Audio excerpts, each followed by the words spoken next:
In the heart of 19th century West Africa, during a time of rapid change, conflict, and colonial encroachment, a young Mandinka boy named Samory Touré was born around 1830 in the village of Miniambaladougou, located in what is today southeastern Guinea. His early life was shaped by tradition, trade, and the turbulence of local power struggles. Born into a family of traders, Samory was introduced early to the art of negotiation, the movement of goods, and the importance of alliances. But the region was far from peaceful, and his destiny would be shaped more by war than by commerce.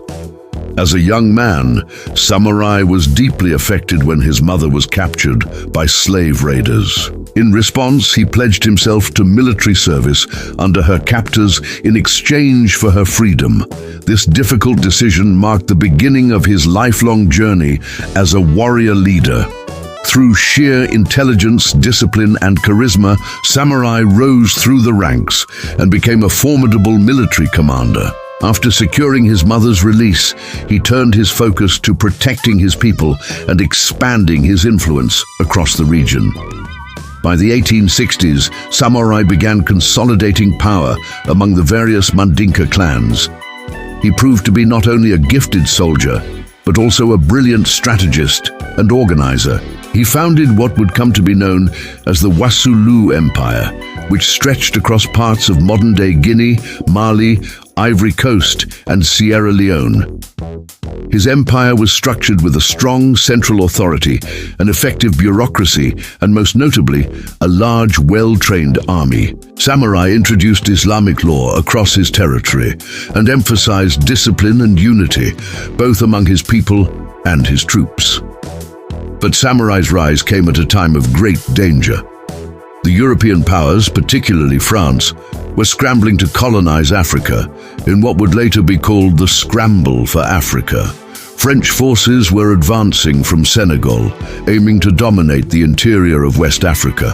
Samory understood the threat early and made the bold decision to resist colonial conquest rather than submit. What followed was one of the most determined and prolonged episodes of anti-colonial resistance in African history. For over 2 decades, Samory Touré defied the French military with extraordinary resilience.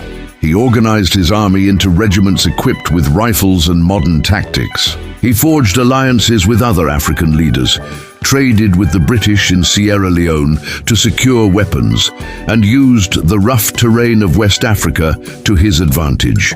He employed guerrilla warfare and scorched earth tactics, often burning villages and crops to deny the French the ability to live off the land. Despite repeated French advances and enormous losses, Samory refused to surrender. He often relocated his capital and regrouped his forces, keeping the fight alive across vast territories. His resistance not only delayed the French conquest of the region, but also inspired other African leaders to stand against colonial domination. Yet, the French were relentless. They deployed superior firepower, political trickery, and overwhelming numbers. By the late 1890s, after years of war, the Wassoulou Empire was slowly being dismantled. The once mighty army of Samory was stretched thin, and key allies had either fallen or been co-opted. In 1898, after leading one final retreat into the mountains of modern-day Guinea, Samory Touré was captured by French troops. He was exiled far from his homeland to Gabon, where he died in 1900, a prisoner of the empire he had resisted so fiercely. Though his empire was destroyed, the legend of Samory Touré lived on. He became a symbol of resistance, courage, and dignity in the face of foreign domination. He was a leader who chose to fight for the freedom and sovereignty of his people when others chose to submit. His legacy echoed through the generations, eventually influencing movements for independence across Africa.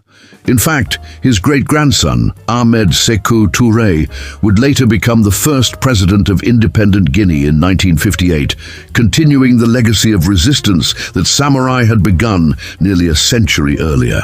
Today, Samory Touré is remembered not merely as a warrior, but as a nation builder, a freedom fighter, and a visionary, a man who, against overwhelming odds, stood tall for the dignity of his people and the independence of his land.